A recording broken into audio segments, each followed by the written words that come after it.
What's going on, guys? This is Rob, and if you're enjoying the content here on my channel, then make sure you hit the like button and make sure you hit subscribe so you can help decide what direction the content on my channel goes in the foreseeable future. Okay, so we are basically caught up with Guardians of the Galaxy. I mean, there's Guardians of the Galaxy Grounded, which is like these little mini stories that show what it is the Guardians were doing like while they were stuck on Earth. And it actually kind of offers a somewhat of a cool segue between what happened with Thanos when he was captured during Civil War II and like how he escapes Earth, or at least when he goes against the Guardians of the Galaxy, which is kind of a cool story in and of itself. I mean, honestly, it doesn't really amount to much anyway, just because of the fact that we have like the Thanos mini-series, and then we have what's going on, or at least what we had going on, an Unworthy Thor and all kinds of good stuff that some of those actually kind of conflicted to a degree. By the way, I don't know if you guys are reading like Thanos right now, but it is amazing. The Thanos solo series, it is insanely good. It's one of the coolest things, like Thanos versus his son. It's one of the coolest things ever. But anyway, so with regards to really Civil War II is what it is.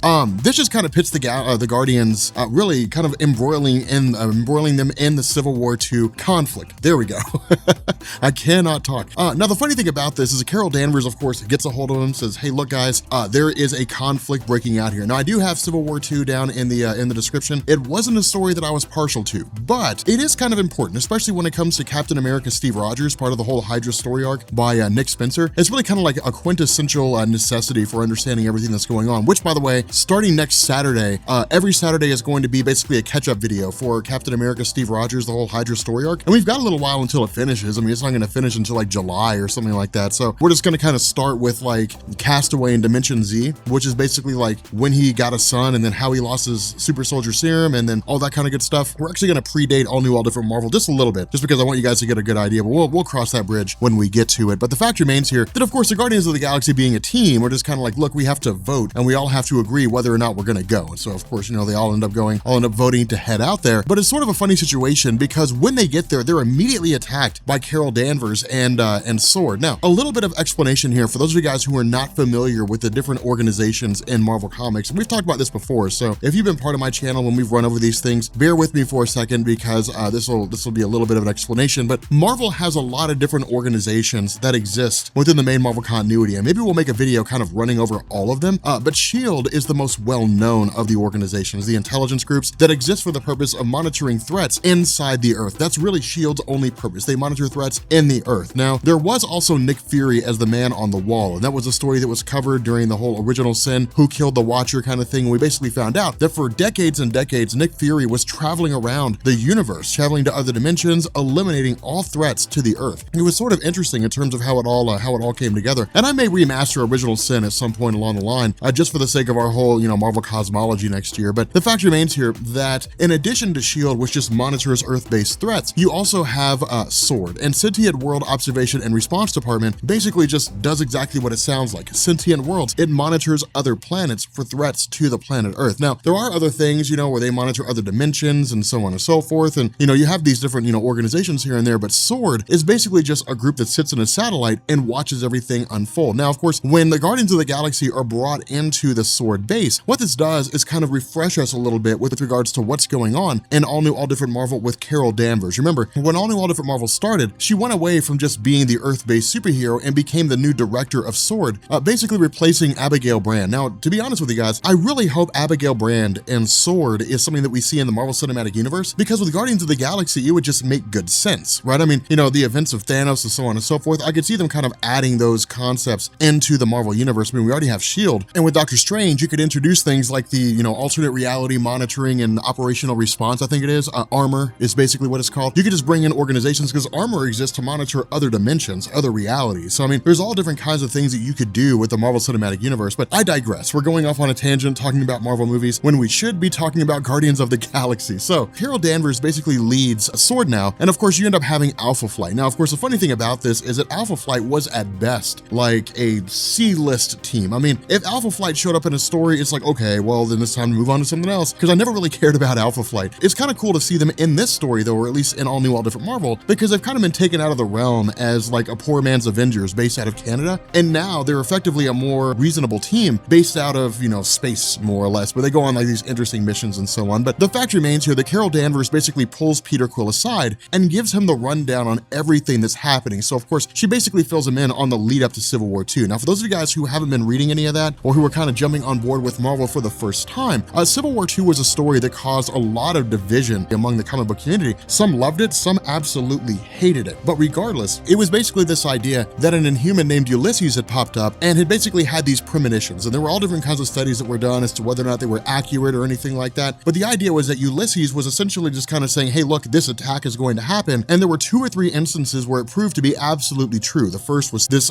dimensional, you know, celestial that showed up on Earth. Another was Thanos, and there were a few more conflicts here and there. But each time he proved to be right. However, there were instances that he proved to be wrong. Now, on the front side with Civil War II, the way it was written, it was Carol Danvers and it was Tony Stark battling one another over whether or not pre-crime should be brought into the equation, which is to say Carol Danvers will listen with absolute certainty to what it is Ulysses says and then act on it. Whereas Tony Stark was saying you can't arrest people for crimes they haven't committed yet. Even if a person says he knows it's going to happen, you have to let them commit that crime and then arrest them for something that they're actually guilty of. Now, on the backside, Steve Rogers knew everything that was going on. He realized what was happening, and he came to a realization almost immediately that Ulysses' predictions were not 100% accurate. But in order for Hydra to secure itself and effectively take over the world, begin the process of dominating S.H.I.E.L.D. and then eventually taking over the world in its entirety, Steve Rogers actually egged on the conflict between Carol Danvers and Tony Stark, pitting them at heads more and more to the point that a civil war broke out. And the idea was that following the Civil War, that the superhero community would be fractured and it would be broken. It would be so split in terms of what's right and what's wrong that would allow Steve Rogers to basically finesse himself in, implement all these different plans, bring in a shield and so on and so forth, that the superheroes would just kind of jump at any opportunity to keep the Earth protected and make sure that they're showing themselves as being heroes. They wouldn't stop to ask the question, is Steve Rogers actually doing the right thing? So again, it was really cool what Nick Spencer did on the back end, and I feel like Captain America Civil War, or Captain America Steve Rogers, definitely made the Civil War story a lot more interesting than it was. I really felt like that should have been a main part of the story instead of a tie-in. But regardless of how those events turned out, the funny thing is that there's a lot of debate going back and forth, because remember, Kitty Pryde has been gone all this time, so she doesn't know about Inhumans versus X-Men. She doesn't know about the Terrigen Cloud spreading across the Earth and killing mutants. She doesn't know about the death of Cyclops. She doesn't know about all these things that have been going on because she's been with the Guardians before all of this even happened. And so what's kind of weird about this is that Bendis doesn't really portray the shocking nature the way we would expect it to. You know, in the sense that Kitty Pryde is just like, I've been with the X-Men since I was 13 years old. You would think she'd be a little more shocked, a little more stunned at everything that's happening. The other half of this is that Kitty Pryde's also talking directly with Star-Lord about Thanos. Now, this is kind of a funny situation, and I feel like Brian Michael Bendis may have forgotten something here, something that's actually kind of pivotal when it comes to Drax the Destroyer. And as soon as I saw that, I was like, that's a pretty big glaring miss. But the idea here is that Peter Quill has been told by Carol Danvers that Thanos is on Earth. Gamora will hunt Thanos to the ends of the universe in order to kill him. It's the one thing that she wants to do more than any other, is eliminate her adoptive father. Now, the crazy thing about this is that Peter Quill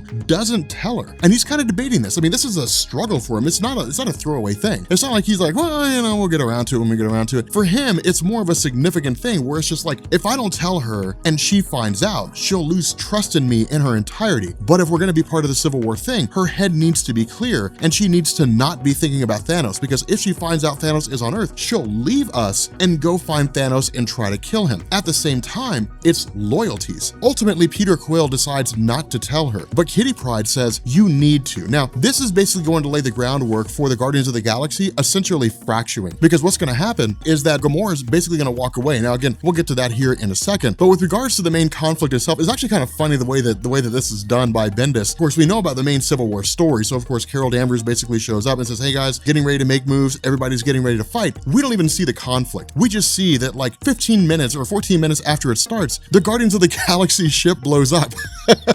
36 minutes later, the Rocket Raccoon's so bent out of shape, he's like, we just lost everything we own. Like, it's it sucks, but it's funny. I mean, it's kind of messed up. It's interesting because now they're effectively stuck on Earth. But what's so ironic about this is that the Earth itself does not have the ability to achieve interstellar travel. There are people that can teleport around to different places throughout, you know, the entirety of the universe, but it doesn't have interstellar travel. The reason why this is so significant is because of the fact that it's Bendis kind of hitting home again at the idea that that the Earth is primitive. Now we're gonna find out how primitive the Earth is viewed by other races here in a little bit, especially Annihilus, when they just kind of bail out on their decision to try to attack the Earth. But ultimately, the revelation of Thanos being on Earth comes to a head when Gamora overhears some of the soldiers talking, and one of them says they want an update on Thanos, as soon as possible. Because remember, the Triskelion, which is the main base of operations for the Ultimates, was essentially kind of obliterated in the conflict, but Thanos is held miles underground. And so, of course, with him being held there, the idea is to make sure that he's still intact. Because remember, if Thanos gets freed, I'm gonna go out on a limb and I'm gonna make this claim. If Thanos were to be freed right now in this story as it stands at this moment, if he's at full power, none of the superheroes would be able to stop him. Not one. He would literally tear through all of them because he's just that damn powerful. He's just that durable. I mean, it really begs the question, if Thanos were to run amok on Earth and we were taking away like story arcs, we were taking away like plot devices, like when Iron Man first fought Thanos, when Thanos first appeared in Marvel Comics and it turned out to be a robot or something like that. If Thanos at full strength went against all the superheroes on Earth at full strength, barring any of the reality warpers, could Thanos win? And my response would be probably. I mean, if we got like a no holds barred, there was no plot involved, well, Thanos has to lose because that's what the story calls for. If it was just like, let's just write it and see what happens, or if we just kind of compared feats, I would say Thanos would probably come out on top against the entirety of the Earth superheroes. It's a bold statement. And I'm sure there's gonna be people who are just like, Rob, you're insane. But I really think he would. I really think he'd be capable of doing that. But this is why I say Bendis seems to have missed a pretty glaring issue, because remember, Drax the Destroyer can find Thanos anywhere in the universe. No matter where Thanos goes, Drax will sense him. It's the basis behind his creation. When Drax the Destroyer, when Arthur Douglas was first transformed into Drax the Destroyer, one of the tools that was given to him was the ability to locate Thanos anywhere in the cosmos. And so, you would think that even if it was only a statement in passing or something like that, Drax the Destroyer would be like, does anybody know that Thanos is here? Like, are you guys aware that Thanos is here? You think he would have just told someone? Not only that, Drax gets stronger the closer he gets to Thanos because, he exists for the purpose of killing Thanos. So again, you would think he would have known or would have said something, or just been like, does anybody else realize that's what's going on here? The fact that it wasn't brought up kind of brings two possibilities. The first is that Bendis didn't think it mattered, or the second is that maybe he just forgot. I have no idea.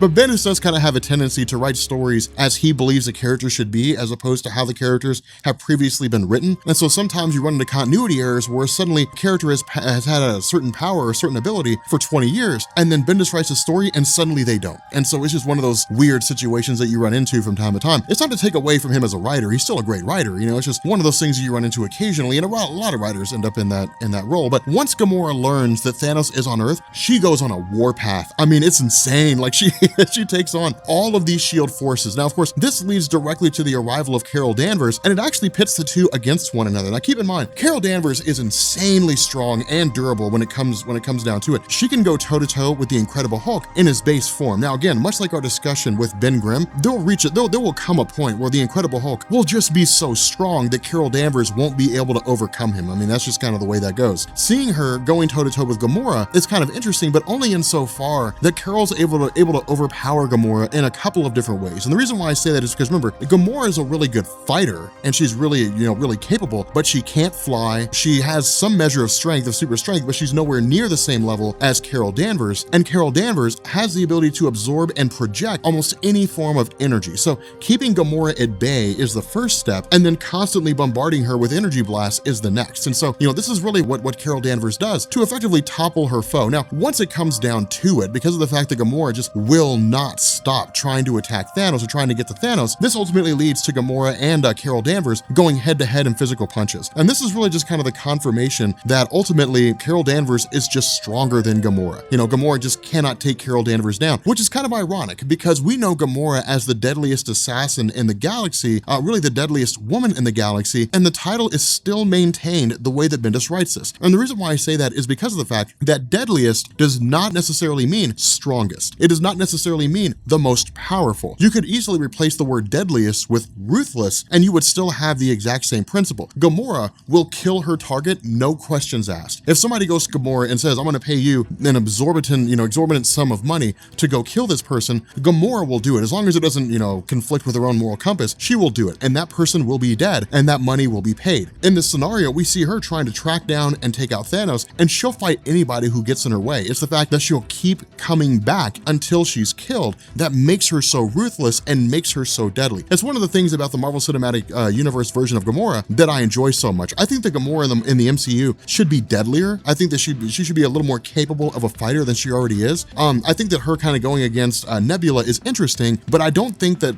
Gamora fighting against Nebula in the Marvel Cinematic Universe really showcases what she's capable of. So hopefully we see her pulling off some big feats in Guardians of the Galaxy 2. But regardless, once Carol Danvers kind of mutters to herself the idea that Peter Quill was right, that she should have said something to Gamora, ultimately, Gamora overhears what it is that Carol said and essentially just kind of vacates and says, all right, that's it, I'm done. I don't want to have anything to do with the Guardians of the Galaxy. I don't want to have anything to do with Peter Quill. I don't want to have anything to do with the lies, and the misinformation that he's peddling. I'm not to be contacted by you, and I'm not to be contacted by him. It's her essentially walking away from everything. And that's really the way it goes when it comes to the other members of the Guardians. Drax the Destroyer looks at Peter Quill and says, Gamora is a friend. More so than that, she's family. The fact that you would hide that information, the fact that you would lie, means that we can't trust you anymore. Rocket Raccoon, Groot, they take the exact same stance. And effectively, the Guardians of the Galaxy completely disband. Now, all this really comes to a head with regards to like Annihilus, because remember, Annihilus had kind of been plotting to take over Earth, to conquer Earth and so on and so forth and invade the universe. But then he was watching the entirety of Civil War II unfold and he's like, nah, man, those clowns don't even have their own planet together. Like, do we really want to meddle with these goofballs? And so ultimately they just kind of call it a day